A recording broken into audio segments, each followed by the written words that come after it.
Story appears ordinary until you see the core side of it. And what you're looking for is the story behind the news. We bring it to you from Lagos, the commercial capital of Nigeria. Giving you all sides and political stories round the clock. Every detail from the start line to the final whistle. CoreTV News, expanding your view.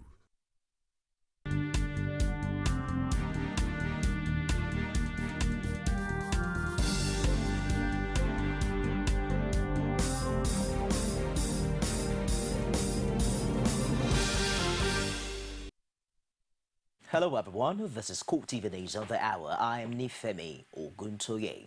We'll begin in Nasarawa State, where the investigative panel set up to probe the governor, Tanko Amakura, has cleared the governor of allegations filed against him.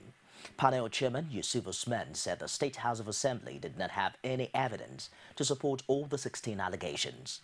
He also added that they found no merit in their charges and was dismissing them for lack of proof. The panel held that it had no choice since the lawmakers also failed to provide evidence to support their position. Earlier, the council representing the legislators, Ucho Legede, had announced his appearance to protest against the legality of the impeachment panel. He claimed that some members of the panel were card-carrying members of a political party contrary to constitutional provisions. Former military administrator of Lagos State, Muhammad Marwa, says former Adamawa State Governor Murtala Nyako left the state in comatose. He said he's the best man to revive the fortunes of the state. Speaking shortly after a closed-door meeting with Vice President Namadi Sambo in Abuja, Marwa vowed to replicate the feat he achieved in Lagos and Borno states in Adamawa. Nice to see you. Very well. How are we doing? I'm running in the next election by the grace of God. The PDP is looking for good men who will win elections. Adamawa State is like comatose after the Nyako administration. It's half dead, and it needs a Marwa to resuscitate it and build it back to where it belongs. Free education, free qualitative health care, infrastructure. The roads that I did in Lagos, like 700, we will double it, if not more, by the grace of God. Water supply. The most difficult area in the country is Borno State. I was governor there, and we did over 1,000 boreholes and wells. We will do it. Agric, fishery, jobs for the youth. We will work for PDP and for the people. A legal practitioner, Chukwemeka Eze, has urged the Independent National Electoral Commission to ensure a free and fair election in Osun State. Eze says the presence of military personnel will guarantee a level of orderliness during the election. In terms of preventing all manner of rigging, especially the one you call electronic rigging or no electronic rigging, I think if INEC staff can just adopt the format they adopted in Ekiti by announcing the result at the spot of the election, that would be good, because when you don't announce it at the spot of conducting the election, something may happen to that result between the polling station and the point of collation of results. That is where politicians play smart. They might get the electoral officer or chief electoral officer to add in some documents and remove some. The Department of State Security says it's not taking sides with any individual or group in the run-up to the election in Osun State. DSS spokesperson Marilyn Oga said at the National Information Center in Abuja that its operatives are in the state on a national assignment. She also advised politicians to desist from dragging security agencies into political matters.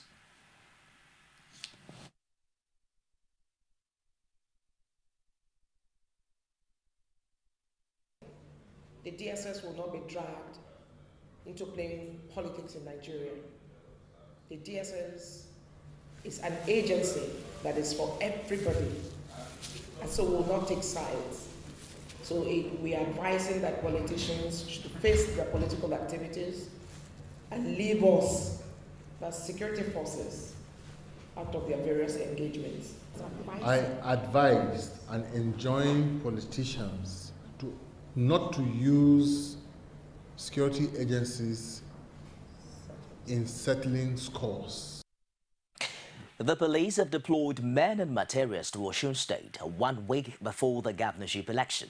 Acting Inspector General of Police Sulaiman Abba disclosed this to journalists at the presidential villa. He explained that the move was meant to secure the state before election day. What guarantee are you going to give? Are you going to be free and fair? There's not going to be... By the time I took over on Friday, I made an operational order in place. I went through it quickly. I made a number of adjustments, which include the fact that we need to be there early enough. So I adjusted the time that the officers were directed to report. I made sure that by Saturday they were there. And the aim is that if anyone is training anybody to cause violence, we are telling him that we will make sure the law takes its course. The police team that investigated the recent gun bomb attack on former head of state Muhammadu Buhari has absolved the federal government of blame. Acting Inspector General of Police Sulaiman Abba disclosed this to newsmen before his maiden interaction with senior police officers in Abuja. He says the investigators arrived at the conclusion after visiting the bomb scene, as well as meeting the former head of state.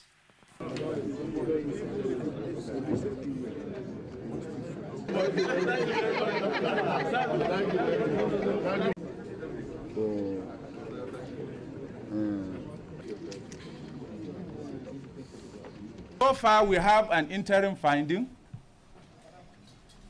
A team of dedicated detectives constituted by the immediate past IGP. It was a very immediate response. Went to Kaduna, conducted a very diligent investigation. A team that was made up not only of general duty detectives, but it also included forensic experts, visited the scene, visited some of the victims in the hospital, including those in the mortuary,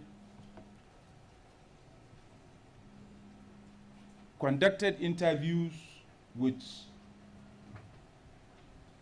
victims and witnesses, including the highly respected General Muhammadu Buhari,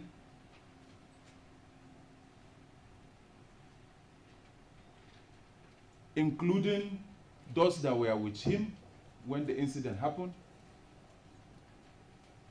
and did a lot of other things that maybe we need not mention all of them here.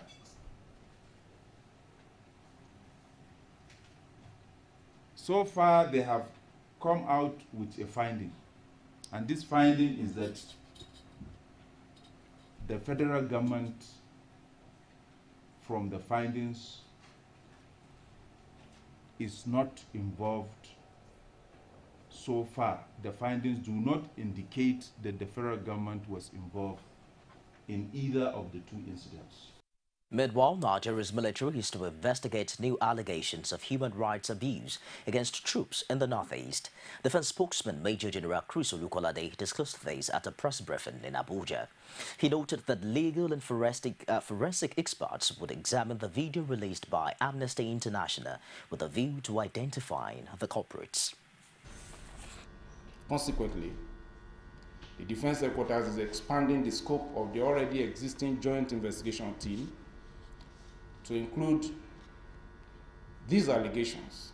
And in this regard, a team of officers and legal as well as forensic experts have been inaugurated to study the video and the resultant allegations of infractions in order for us to ascertain the veracity of this video with a view to identifying the people behind such heinous acts. This will further determine and stimulate necessary legal actions that will be taken for us to facilitate the position of the law on such infractions. The federal government is set to spend $1 billion to boost gas supply to power plants in the country. Managing Director of the Niger Delta Power Holding Company, James Oluotu, discussed this at the end of a meeting chaired by Vice President Namadi Sambo in Abuja. He added that the fund is meant to address the gas shortfall that has been impeding electricity power generation. The meeting addressed a few very critical issues pertaining to the stranded power in this sector.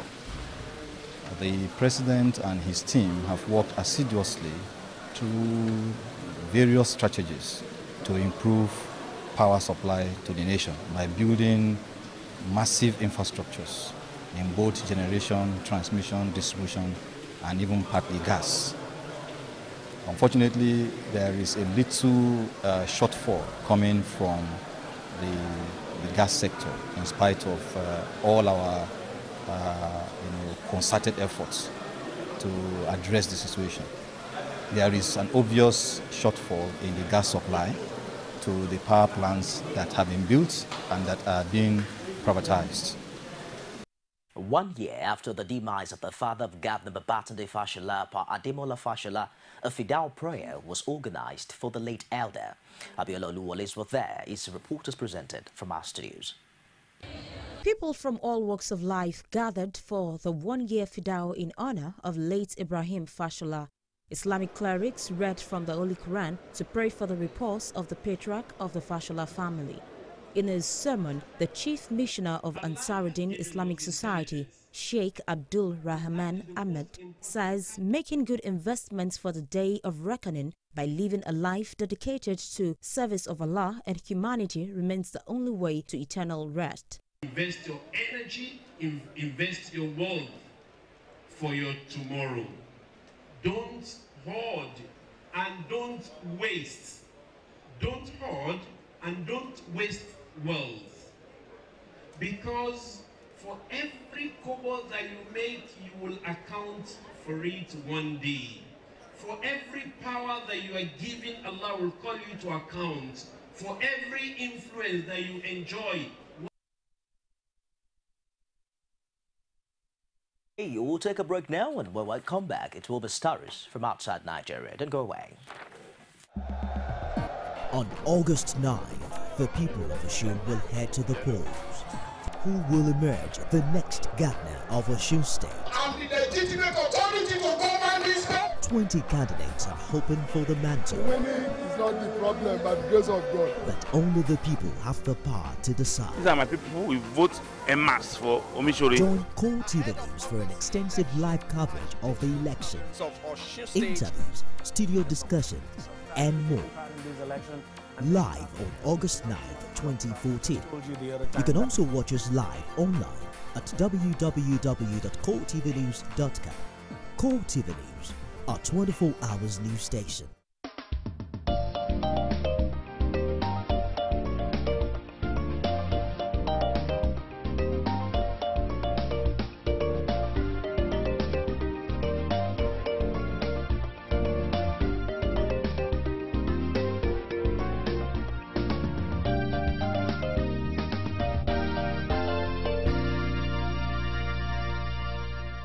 CoreTV News, expanding your view. Back. British Prime Minister David Cameron has advised NATO to rethink its long-term relationship with Russia and strengthen the alliance's ability to respond quickly to any threat. Cameron wrote to the Alliance Secretary General Anders Rasmussen and the 27 other NATO country leaders. The North Atlantic Treaty Organization also needs to beef up its response force of rapidly deployable land, sea, air and special operation troops, he said. As Russia destabilized Ukraine and illegally annexed Crimea, NATO's response has focused on reassuring our eastern allies and deterring Russian aggression elsewhere. At the NATO summit, we must agree how we can sustain such a robust presence in Eastern Europe in the months ahead. So use the summit to ensure that NATO is prepared to respond swiftly to any threat against any ally, including with little warning. That means a multinational, high-readiness force that can deploy quickly on exercises in the territory of an ally that feels threatened.